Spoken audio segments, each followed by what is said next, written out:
Өлкөбүздүн баш мыйзамы Конституциянын 30 жылдыгына арналган салтанаттуу иш-чара президенттин Талас облусундагы ыйгарым укуктуу өкүлү Нурлан Дардановдун катышуусунда өткөрүлдү.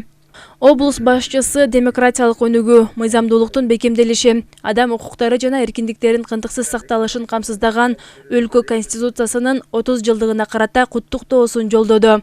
Конституция Кыргыз Республикасынын элинин укуктарын жана кызыкчылыктарын коргоо, мамлекеттүүлүктү сактоо жана чыңдоо, адамдын жана жарандын укуктарын жана эркиндиктерин коргоого жана урматтоого багытталган. Мекенибиздин өнүгүшүнө багытталган зор максаттарды биргелешип чечип, келечекте бакубат жашообузга чогуу кадам таштайлы. Элибизде тынччылык, ынтымак, ырашкерлик бекемделе берсин. Майрамдык иш-чарага облустук мекемелердин жетекчилери жана кызматкерлери катышты. Өлкөнүн негизги документи Конституциянын 30 жылдык мааракеси менен Талас облусунун прокурору Гүлмира Кашкарова куттуктады.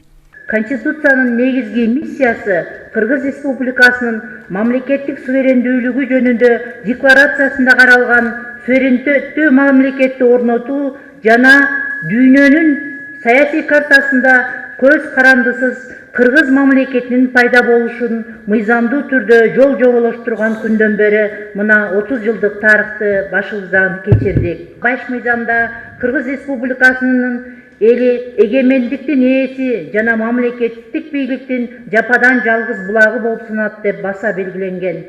Өлкөбүздүн баш мыйзамынын 30 жылдык мааракесин облус тургундары да шаңдуу маанайда белгилешүүдө. Мамлекеттүүлүгүбүздүн бүтүндүгүн бекемдеген баш мыйзам элибиздин бейпилдиги, жашообуздун коопсуздугу үчүн гана иштесин дешет. Адамдардын укуктары жана эркиндиктери жеке укуктарга, саясий укуктарга, социалдык, экономикалык укуктарга да бөлүнүп, Кыргыз мамлекетинин конституциялык түзүлүшүнүн саясий укуктары, экономикалык укуктар, анан жарандык укуктарга да негиздери деп бөлүнгөн.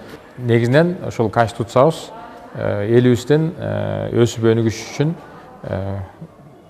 жакшы жол ачып берет деп ишенебиз. Президенттик башкаруу киргизилгенден баштап өлкөбүздө мыйзамдуулук аягындай күчүнө келип, экономик социалдык өнүгүштөр камсыздалып атат.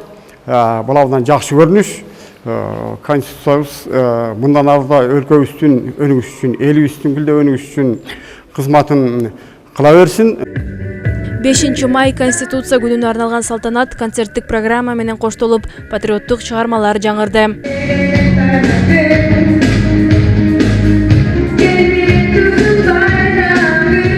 Азыркы колдонуудагы Конституция 2021 жылы 11 апрелде жалпы элдик референдумдун тандоосу менен кабыл алынган.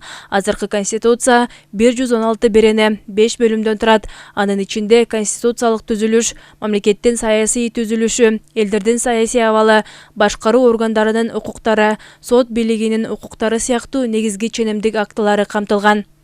Айжамал Байырбек кызы, Чыңгыз Бокошев, Зина Акматова, Талас шаары.